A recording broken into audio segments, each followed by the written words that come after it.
নমস্কার বন্ধুরা, শুভ সকাল। কেমন আছো সবাই? আমার চ্যানেলে তোমাদের অনেক অনেক স্বাগত, অনেক অনেক ভালোবাসা। প্রতিদিনের মতো আজকেও একটা নতুন ব্লগ নিয়ে হাজির হয়ে গেছি। তবে আজকের ভিডিওর শুরুটা দেখো, আমার মুখটা কিন্তু একেবারে ফুলে ঢোল হয়ে গেছে, তো শরীরটা ভালো নেই। তো চলো তোমরা দেখতে থাকো আমার কি হয়েছে তোমাদের বলছি, আর পুরো ভিডিওটা স্কিপ করো না, দেখতে থাকো। তো দেখো আমি না সকালবেলা একটু গরম গরম চা নিয়ে বসেছি, আর আমার কি হয়েছে জানো তো? আমার দেখতে পাচ্ছ আমার ডান দিকের গালটা না একেবারে ফুলে কিন্তু ঢোল হয়ে গেছে। যেহেতু আমি ফ্রন্ট ক্যামেরায় দেখাচ্ছি, তো আমার ডান দিকের গালটা মনে হচ্ছে বাঁ দিক, কিন্তু আমার কিন্তু ফুলেছে ডান দিকের গালটা। আর দেখতে পাচ্ছি একেবারে ফুলে ঢোল হয়ে গিয়েছে। আমার না কি বলে, ওই যে ঠান্ডা লেগে না, ওই যে মামস না কি বলে, ওকে কিন্তু হয়ে গিয়েছে। তো ডাক্তার দেখিয়েছি, ওষুধ এনেছি, তো ওষুধ খাচ্ছি। তো আমার মুখটা দেখতে পাচ্ছ, মানে শুকনো বলবো না, আর হচ্ছে ফুলে ঢোল হয়েছে। আর তোমরা সেটা দেখতেই পাচ্ছ, ফুলে ঢোল হয়ে গেছে। তো শরীরটা ভালো না। কি হয়েছে জানো তো? একেবারে আমি মুখ খুলতেও পারছি না, কিছু খাওয়া দাওয়াও করতে পারছি না। ওই একটু গরম গরম মানে কিছু হলে খুব ওই গরম গরম পানীয় জিনিস, ওই গরম চা কিংবা ওই যে গরম জল করে গার্গেল করছি। তো এই করেই কিন্তু কাটছে। আর তোমরা হয়তো বলবে যে মুখ খুলতে পারছি না, তো ভয়েস দিচ্ছি কি করে? তো আমার যেহেতু হয়েছে, আর আমি তো ভয়েসটা দিচ্ছি দুদিন পরে, তো একটু কমেছে, তারপরে কিন্তু আমি ভয়েসটা দিতে পারছি। তো ভিডিওটা দুদিন আগে আমি শ্যুট করে রেখেছিলাম, তো তার কারণে কিন্তু একটু কমেছে বলে আমি কিন্তু ভয়েসটা দিতে পারছি। আর কি বলতো, যতই আমাদের কি বলতো, যতই শরীর অসুস্থ হোক যাই হোক না কেন, সংসারের কাজবার তো পড়ে থাকবে না, সমস্ত কিছু তো করতে হবে। তো দেখো আমি কিন্তু সকালবেলায় না যেমনই উঠি সেভাবেই উঠে পড়ে নিচের কাজবারগুলো সেরে নিয়ে আমি না একটু ওই যে এতটাই অস্বস্তি করাচ্ছিল, মানে কি হচ্ছিল জানো তো, আমার গালটা ফুলে গিয়ে একেবারে টন টন ধকধক, মানে কেমন একটা যে আমার হচ্ছে অস্বস্তি, আমি না তোমাদের বলে বোঝাতে পারছি না, খুবই কষ্ট হচ্ছে।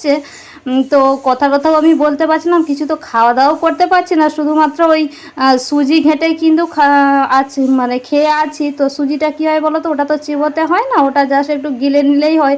তো ওষুধ খেতে হবে, ডাক্তার বললো কি সুজি ঘেঁটে খেয়ে ওষুধটা খাও। তো ওই আমি কিন্তু ওই দুদিন ধরে না সুজি ঘেঁটে খেয়েই পড়ে আছি। তো ভাত মুড়ি তো খেতেই পারছি না, মানে চিবোতেই পারছি না, এরকম একটা ব্যাপার। তো তবুও এই যে সংসারের কাজবার তো করতেই হবে, বাড়ির বউ হয়েছি, তো আমাদের তো কাজবার ফেলে রাখলে হবে না। তো দেখো ওই যে কারণ আমি এই যে নিচের কাজবারগুলো সেরে নিয়ে না একটু চা করে নিই, এই যে গরম গরম, ওই যে বললাম গরম গরম পানীয় কিছু খেলে একটু যেন বেশ আরাম লাগছে, যার কারণে কিন্তু আমি চা করে নিয়ে ওপরে চলে এসেছিলাম। তো চাটা খেয়ে নিয়ে আবার ওই যে ওপরের কাজবারগুলো সেরে নিলাম, তারপরে যে মাথায় একেবারে তেলটাও দিয়ে দিলাম। তো তেলটা দিয়ে স্নানে যাব, তার আগে এই যে দেখো মাছটা নিয়ে এসেছে তোমাদের দাদাভাই, মাছটা নিয়ে এসেছে। তো ভাবলাম মাছটা আগে কেটে নিই, তারপরে কিন্তু স্নানে যাব। তো যার কারণে কিন্তু আমি মাছটা দেখো উনুন থেকে একটু ছাই নিয়েছি, তো ছাই দিয়ে কিন্তু মাছটাকে কেটে নিচ্ছি। আর কি বলো তো, দোকানে কেটে নিয়ে এলে ওরা কিন্তু এমনি কেটে দিতে পারে, ওদের কিন্তু ছাইটাই কিছুই লাগে না। আর আমাদের দেখো ছাই না হলে আমরা কিন্তু মাছ কাটতেই পারি না, তো যার কারণে কিন্তু ছাইটা নিয়েছি। তো মাছটা কেটে নিয়ে তারপরে স্নানে যাব। আর বন্ধুরা আজকে না আমি তোমাদের সাথে আজকে একটা রেসিপি শেয়ার করব, আর তোমরা সেটা আমার থাম্বনেলে দেখে বুঝতেই পারছো। আমি না এই মাছটা কেটে মাছের ভেতর থেকে যে তেলটা বেরোবে না, ওই তেলের কিন্তু আজকে বড়া বানাবো। তো কিভাবে বানাচ্ছি তোমরা অবশ্যই দেখতে থাকো। তো কি বলো তো, আমরা তো মাছের তেলটা সাধারণত ফেলে দিই কিংবা এমনি ভাজা করে খেয়ে থাকি। তো আজকে না আমি একটু অন্যভাবেই মাছের তেলটা বড়া করে তোমাদের দেখাচ্ছি, তোমরা কিন্তু অবশ্যই দেখতে থাকো পুরোটা। আর আমি মাছটা কেটে নিই। তো দেখো আমি না তোমাদের সাথে গল্প করতে করি আর আমার মাছের দেখো আঁশটা কিন্তু ছাড়ানো হয়ে গিয়েছে। এখন মাছটাকে আমি কিন্তু পিস পিস করে কেটে নিচ্ছি। তো চলো তোমরা দেখতে থাকো, পুরোটা জুড়ে আমার সঙ্গে থাকো।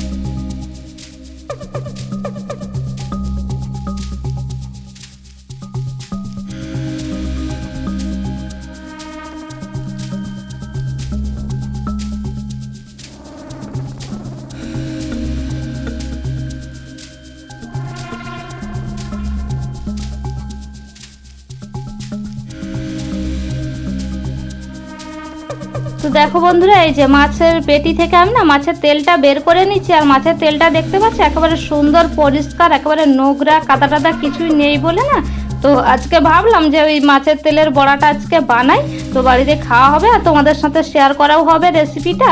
তো যার কারণে কিন্তু মাছের তেলটা ওই যে দেখিয়ে দিলাম। আর তোমরা কিন্তু দেখলে যে মাছের তেলটা বেশ সুন্দর পরিষ্কার আছে। তো মাছটা আমার পুরোটাই কাটা হয়ে গিয়েছে। এখন এই যে মাছের মাথাটাকেও কেটে নিচ্ছে। আর এটা হচ্ছে কি তোমার রুই মাছ, আর রুই মাছের তেল তো জানোই তেতো লাগে না, বেশ মিষ্টি মিষ্টি লাগে। তো যার কারণে কিন্তু আমি রুই মাছের তেলটা দিয়েই বড়াটা আজকে বানাবো। তো আমি মাছের মাথাটা কেটে নিয়ে মাছের দেখো মাথা থেকে একেবারে ফুলটাকে বের করে ফেলে দিচ্ছি। তো পরে আর ধোয়ার পরে আমাকে ওটাকে ফেলতে হবে না, এখনই কিন্তু একে বের করে ফেলে দিচ্ছি, তারপরে ধুয়ে নিয়ে চলে আসবো। তো এই যে দেখো, দেখতে পাচ্ছ আমার কিন্তু পুরো মাছটা কাটা হয়ে গিয়েছে।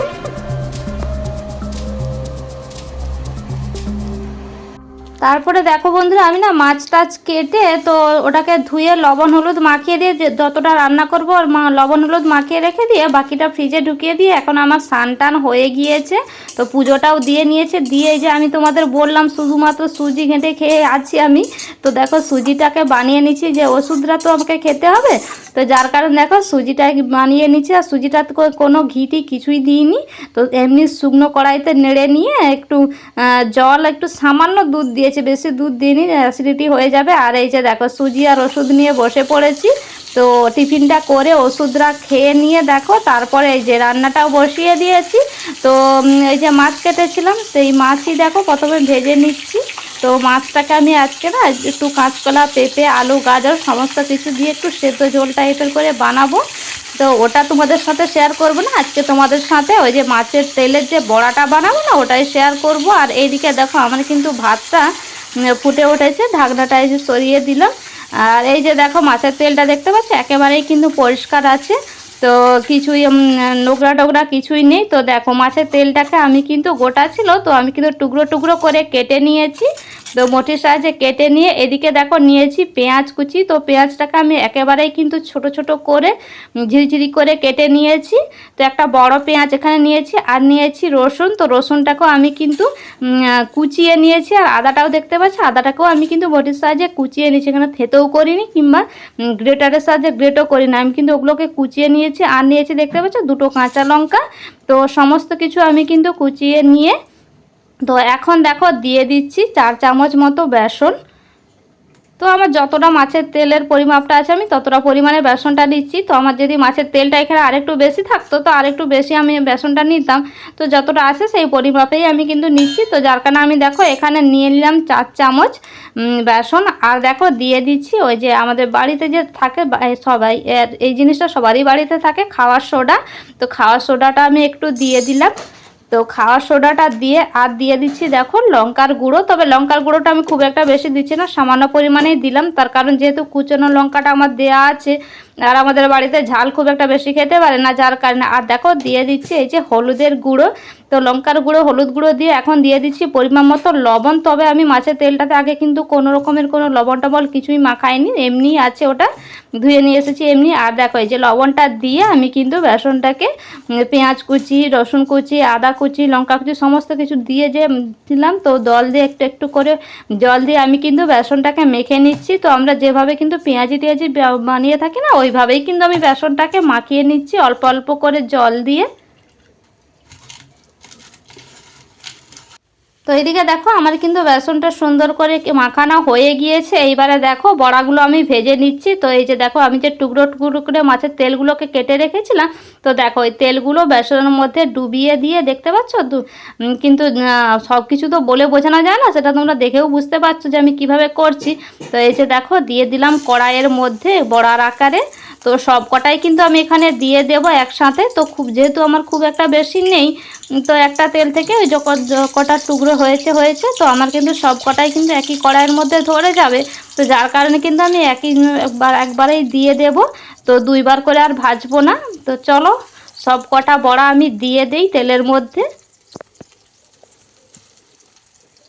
তো দেখো সব কটা বড়া আমি দিয়ে দিয়েছে, দিয়ে দেখো এক পিঠ আমার হয়ে গিয়েছে, লাল লাল হয়ে গিয়েছে। আর আবারও দেখো এক পিঠ আমি উল্টে দিচ্ছি।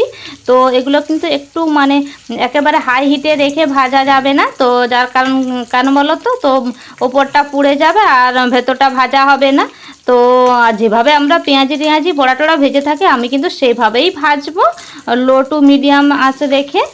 তো এই যে আমি সব কটাকে উল্টে নেই। আর কি বলো তো, এগুলোকে না একটু আলতো হাতে উল্টে নিতে হবে, তা না হলে কী হবে বলো তো, চারিদিকে ছিদ্রে যাবে। তো যার কারণে দেখো আমি কিন্তু একেবারে আলতো হাতে সব কটাই দেখো উল্টে নিলাম। আর দেখতে পাচ্ছ এক পিঠ কিন্তু কত সুন্দর লাল লাল করে আমার ভাজা হয়ে গিয়েছে। তো এইভাবেই কিন্তু আমি উল্টে পাল্টে 3-4 বার করে উল্টে পাল্টে সব কটা বড়াকে ভেজে নেব।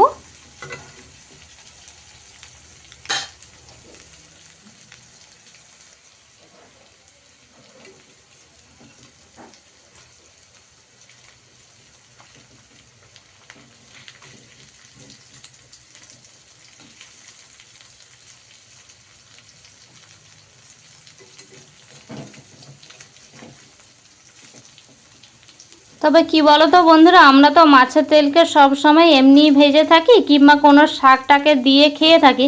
তবে একবার এইভাবে বড়া বানিয়ে খেয়ে দেখো তোমরা, খেতে কিন্তু হয় খুবই ভালো। তো একবার এইভাবে বড়া বানিয়ে খেলে তোমরা কিন্তু আবারও বলবে, বাড়িতে যখন মাছ নিয়ে আসা হবে না তখন আবারও বলবে আবারও আজকেও বানাই। তো এতটাই খেতে ভালো হয়। তো আমি মুখে বলে বলছি না, তোমরা একবার ট্রাই করে দেখো, তাহলে বুঝতে পারবে যে হ্যাঁ আমি কি বললাম, তোমাদের সত্যি বললাম না মিথ্যে বললাম।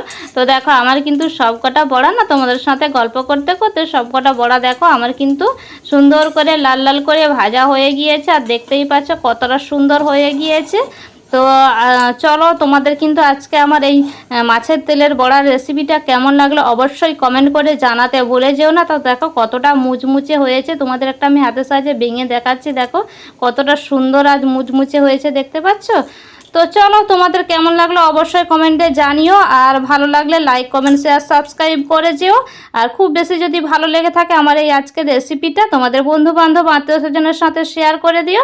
তোমাদের সাথে দেখা হচ্ছে আবার একটা নতুন ব্লগে। ততক্ষণ তোমরা ভালো থেকো, সুস্থের মধ্যে থেকো। আজকের মতো আমি বিদায় নিয়ে নিচ্ছি। তো চলো, টাটা।